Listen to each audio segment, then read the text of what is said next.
My first deployment was on a MU, 31st MU, so I went and trained with other foreign nationals. And then my second tour was a combat tour. I was to Afghanistan, Singin. It's the Helmand Province area. And I served there with 3rd Battalion, 5th Marines, Kilo Company. My dad was in, the Army. He served in Vietnam. He's a Bronze Star recipient, Purple Heart. Both my uncles are Marines. My uncle's in the Air Force. Grandfather was in World War II in the Army, so it's tradition. It's like just doing my part. It's almost expected from me. I think everyone in my family thought I wasn't going to, but for me it was always not a question. It was just a matter of when. It was a routine patrol. It was a Saturday, October 23rd, 2010. Encountered a big IED belt, and next thing I know, I just stepped and brown everywhere, and I was hit. I didn't know what was going on at first. I was launched in the air. So when I was up in the air, I was thinking like, this is pretty stupid. Like, what just happened? Did I just really step on an IED? It came down.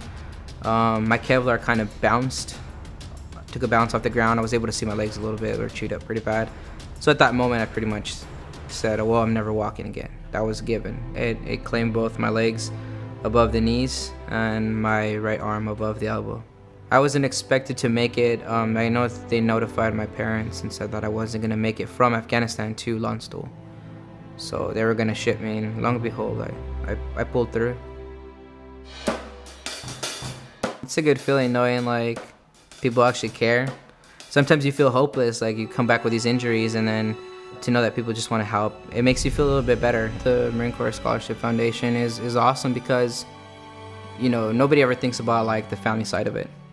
But they sacrificed too. My daughter sacrificed, her dad getting injured, and she looked up to me as like Superman, so when I got injured, it was very scary for her. And to know that people actually care, not just about me, the service member, care about my wife or my children, that means a lot to me. My daughter is very grown up for her age. She actually is thinking about school, and she's only 11. I can tell her, like, you don't have to worry about these kind of things. Like, you're not going to understand it right now, but you're not going to have to really have a second job and struggle and try to find the money to come over to school. Like, we have you covered. Everybody knows, and the statistics have shown, you have a college education, you get further in life than what your parents did. And I think ultimately that's the goal, right? You do better, a little bit better for your kids than you had for yourself.